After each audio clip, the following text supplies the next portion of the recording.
2 weeks ago, my husband Ethan quit his full-time job after being at Nike for 7 years. And the last 2 months have been absolutely insane as we have been scrambling, trying to figure out our new insurance, how to live off of our savings, our new income, finishing up our taxes, reining in our budget, using up doctor's visits. Needless to say, we did not expect this to happen. We thought Ethan was going to be working full-time still for a few more years before we would be able to transition to him being full-time in real estate. But God said, no, you're done now. This story is so rich, so I'm just gonna jump right in.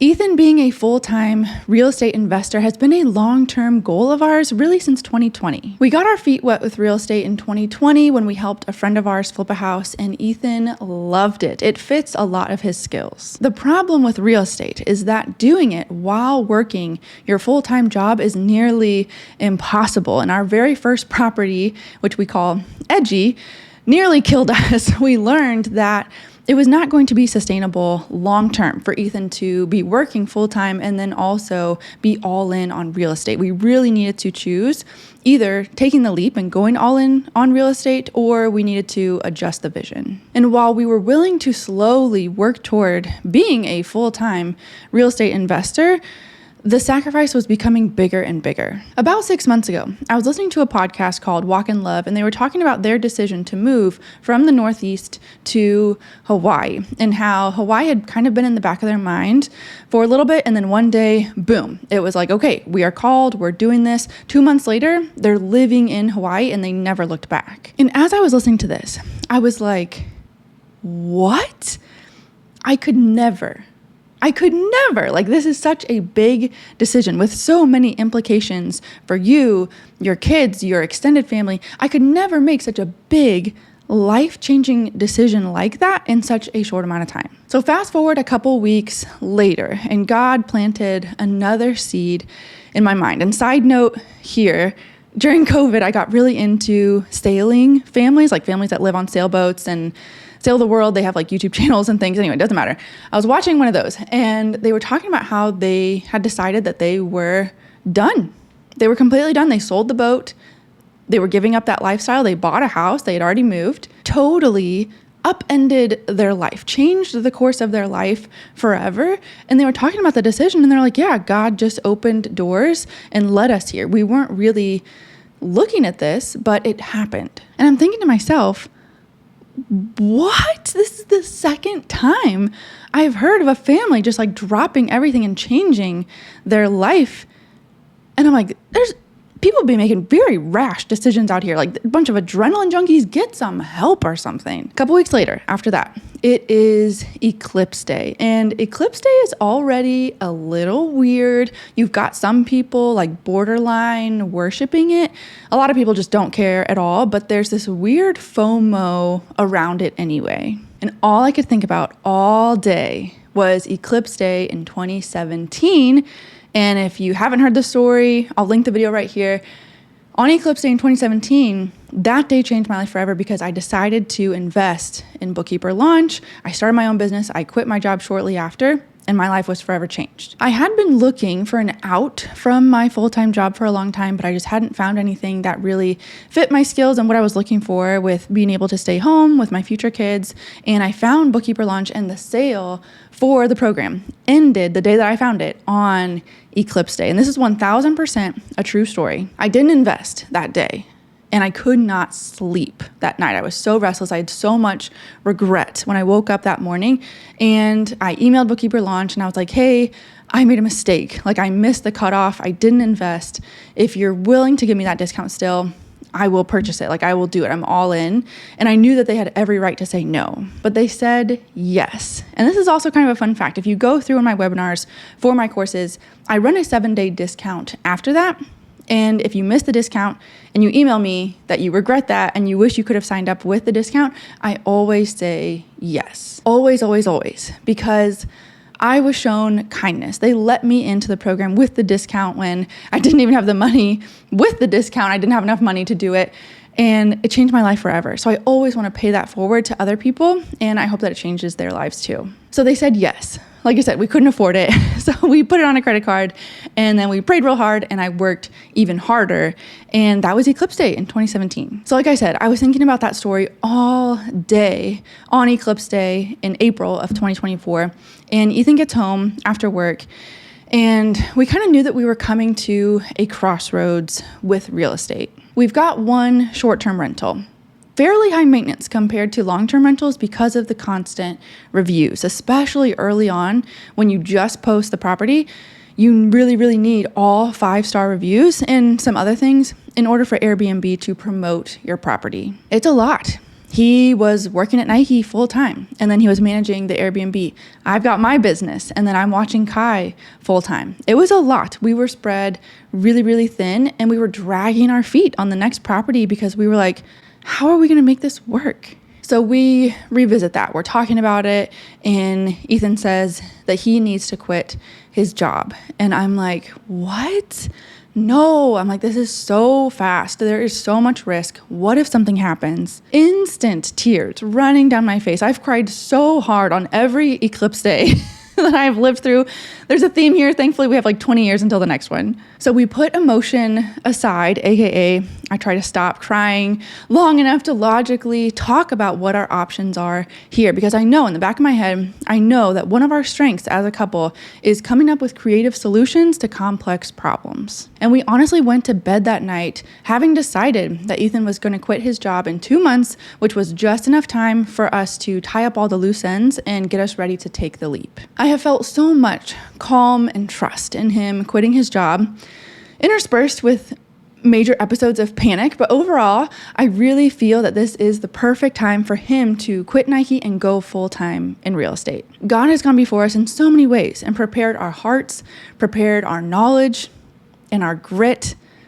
You need so much grit as a new entrepreneur. But even just the quick snapshot of how God planted those seeds in my mind months before we actually had to make that decision so that I could become familiar with making big decisions in a very short amount of time. I really think that this is so telling that God is walking with us through this and leading us into a new adventure. Ethan and I have talked about how our kids won't even remember him working at Nike. They'll only know him as a real estate investor, which is so cool because we've had this vision for so long and now it's finally materialized and it's happened so much faster than we ever expected. What this means for you can now invest with us. And I know there's so many successful bookkeepers and financial coaches and entrepreneurs and professionals that follow me and are connected to me. And this is an opportunity for you to be a very real part of our real estate journey. There's a link below that you can click to fill out a brief survey if you're interested in financially partnering with us. The questions include contact info, if you are an accredited investor or not, how much you're looking to invest, term length, rate of return you are seeking, and how soon you are interested in investing with us. As we find deals, we send those to our private money investors that are interested, and then formal contracts follow. This survey just tells us that you're interested, and it helps us better match our deals with your investing goals. Full transparency, this really is an opportunity for you and not necessarily a need of ours. We have funds that we can use, and we also have access to hard money investors. Ethan is going to be doing flips and long-term rentals, whether we get any interest from my audience or not. But I think this is a really cool opportunity for my viewers to be able to make money with us as we grow. You guys know my heart. You know my journey. You know my track record of business growth since 2017. And now we're just going to be doing it with real estate. Ethan has absolutely crushed our Airbnb. It hasn't even been available for a full year yet. And we net $2,500 in June. And we're projected to do even more this month in July. All right. I'm a seller. I'm sorry. I'm going to stop selling. You guys know, if you have funds, you're interested, and you want to make 10 to 12% on that money in 3 to 6-ish months max, click the link below, fill out the survey, and see some of our deals. This next part of the video, I want to walk you through what we have done in the last 2 months to prepare ourselves for Ethan to leave his full-time job and what we've done to prepare ourselves for this new stage of life. Basically, how did I get from sobbing the day he told me he wanted to leave Nike to feeling 110% confident in actually pulling the trigger 2 months later? Number one, remember the lion and the bear. And I purposefully put this as number one because I truly think it is the most important and it's where all the other things stem from. So what is the lion and the bear? So everyone knows the story of David and Goliath, the underdog versus the giant. David has no business even volunteering to go against Goliath, and yet he defeats him. Everyone loves this story, and that's why it's so well known. It's inspiring to think that the underdog even has a chance against the giant, and then he takes him down in front of everyone. However, this commercialized version of the story is not accurate. It's not a story about how awesome David is. It's a story about the faithfulness of God. David says in 1 Samuel, and I'm paraphrasing here, David was a shepherd. He was watching over his sheep when a lion comes out to attack and kill his sheep, and he chases the lion. He rescues his sheep, and then he kills the lion. And then he does the same thing with a bear.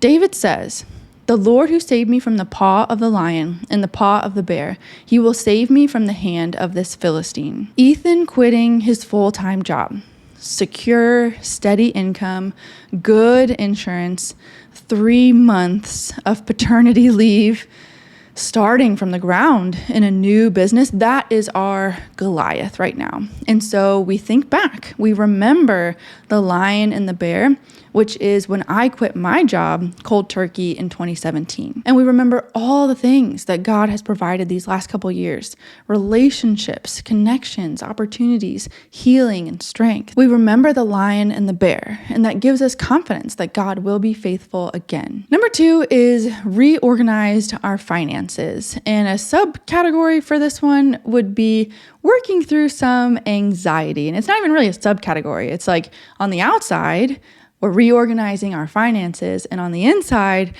we're working through the anxiety that goes with that. On the outside, what did we do? We reevaluated our budget and we cut expenses. And we actually didn't cut many expenses completely out. It's more like we looked at what we were paying and we downgraded some of those expenses. So for example, our dog Milo, he was eating top of the food chain. His food was so expensive, so we downgraded it. Now it's Costco, big bag, processed food.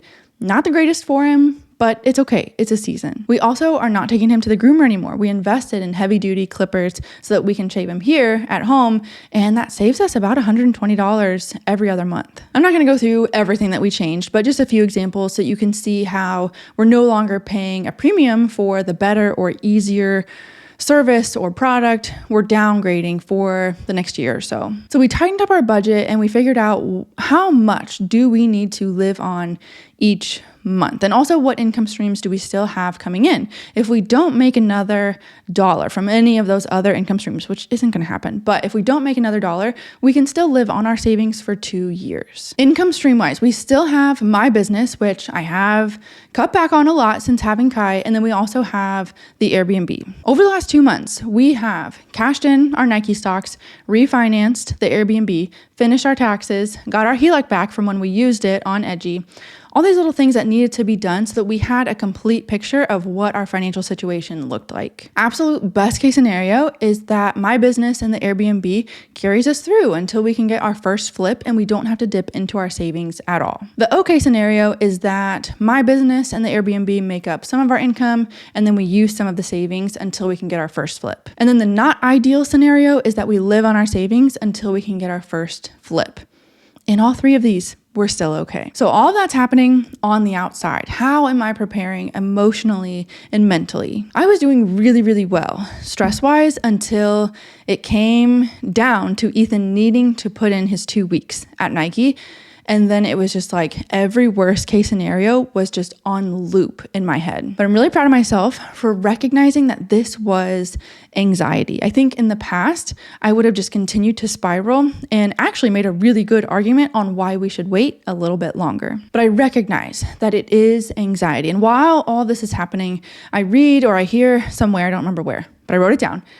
They said anxiety misinforms us. It says for us to control when we need to let go. This is me 100%. I could actually feel the anxiety like flinch whenever I heard that because I knew it was true and my eyes were opened. I told Ethan the only thing I can control right now in this situation is making us wait longer. So that's why my anxiety is like, wait, don't pull the trigger yet. What if this happens? What if that happens? What if? I needed to let go and be okay with the fact that I could not control any of the variables. I needed to trust God and I needed to trust Ethan. And that's why my step toward doing that was actually telling Ethan, saying to him, I need you to be the sole decision maker on this. We have prepared everything that is within our control over the past 2 months. I need this decision to be yours. The freedom that came from handing over that decision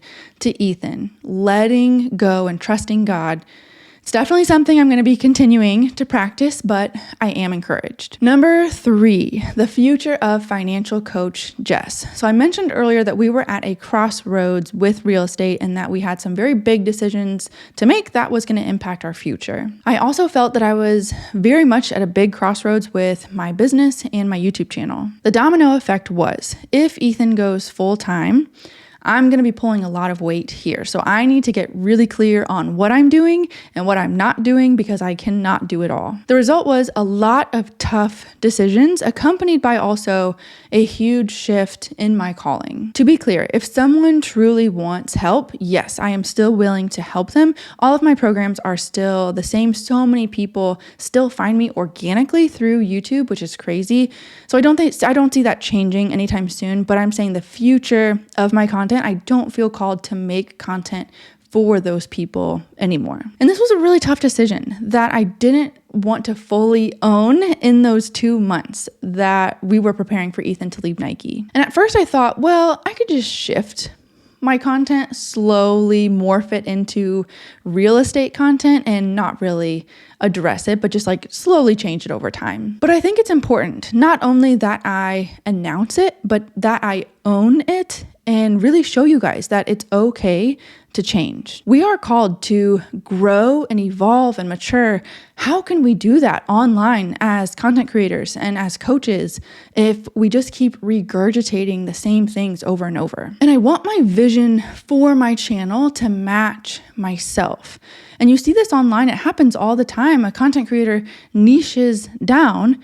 They have a lot of success. Rinse, repeat, and then what? They burn out. Niching down is so great for initial success. You need to start there as an entrepreneur. I definitely stand by that. And I've said it all over my YouTube channel. But if I'm being honest here, I don't need to do that anymore. And I keep coming back to this throughout all this decision making and thinking about the future of my channel. I keep coming back to this. I didn't create a business so that I can hire someone to watch my kids while I work on my business. I started my business so that I can stay home and I can raise my kids. And I've done that. When I was 29 years old and we paid off our house, I knew I had done that then. And when you beat the game, you don't have to keep playing. I don't have to keep playing the algorithm game, the thumbnail game, the title and tags and hook and outro game. Creating YouTube content doesn't burn me out. I actually really enjoy it. Catering to the YouTube algorithm really burns me out. As a result, I've decided if I'm going to make YouTube content at this point in my life and in my business, I'm not going to be catering to the algorithm. I'm not going to do any more tags. My videos are not going to be overly edited. I'm not going to research the topic ahead of time or put keywords in my title. I may not even do a thumbnail. It's going to get crazy in here. TJ Musidis from Walk in Love. I shouted them out earlier. Great podcast. Definitely listen to it. He runs an e-commerce business, and he said on his podcast that he feels like a pseudo entertainment company. And I was like, yes, I feel that.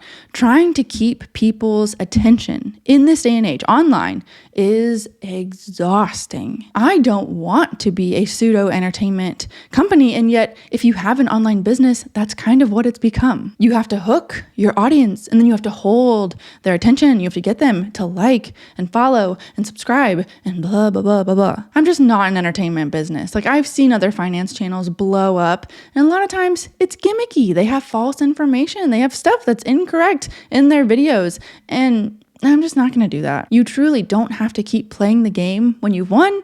And I've done what I came here to do. It's very freeing. Also a little intimidating. Like, who am I without all the strategies and keywords? So stupid. Anyway, you can expect more real estate adventures and stories. I am pumped to take you all along on this journey and hopefully inspire others to do the same, to take the leap and follow their dreams. In summary, what is happening to Financial Coach Jess? I do all of the back end, all of the bookkeeping for Ethan's real estate business. And then I also have my other bookkeeping clients. My programs as of right now are going to be staying the same because that's all done. But my content on YouTube is going to be changing moving forward. More life, more real estate, more lessons learned, less personal finance on my YouTube channel. Last thing I want to talk about is a doozy. And I'm honestly still processing this. I'm sure a lot of this is going to come spilling out in future videos, but I recently read Die with Zero, and I'm not being dramatic when I tell you that this is a life-changing book. Like, decisions and choices that I make in my life will be different because of this book. I really want to make it a goal to read this book, Die with Zero, yearly, because every single year of my life is different, and that makes more sense when you know more about the book. So the premise of the book is, you might have seen this chart circling the internet before, but it's basically like as you grow up and become an older person in your 20s and 30s, when you're a little bit younger, you have a lot of health and you have a lot of time, but you don't have a lot of money yet. As you get older, you have a lot of wealth and you have health, but then you don't have the time. And then as you're nearing retirement or even after retirement, you have the money and you have the time, but you no longer have the health. So it's this sort of conundrum, right? And a little bit of a depressing chart if you think about it for too long. But this book is all about how to maximize your time, your health, and your money so that you ultimately die at zero with a full life, full of no regrets. One of his big points that truly magnified this entire experience with leaving Nike and going full-time was that there are only certain experiences that you can have at certain points in your life. For example, there's only certain things that you can do in your 20s and 30s that you can't do in your 50s and 60s. And he doesn't talk about this too much in the book, but it works the other way around too. If you're in your 60s, you don't get to be grandparents if you didn't have kids in your 20s and 30s. You don't get to retire in your 50s or 60s if you didn't invest and create multiple streams of income when you were younger. This book rocked me in the best way. And it's very overwhelming and sobering when you, quote unquote, plan out your life, which is why I want to read this book every year, at least every couple years, because there are things that I want to do in my 30s that I don't think I'll have the opportunity to do in my 40s. And I don't want to have any regret, or I don't want to live in fear of, I don't want to spend too much money because we don't have a W-2 to fall back on. Reading this book at this time in my life was perfection. It validated our decision for Ethan to leave Nike and start the business. It solidified my decision to change the direction of Financial Coach Jess and change my content really altogether. This book is the definition of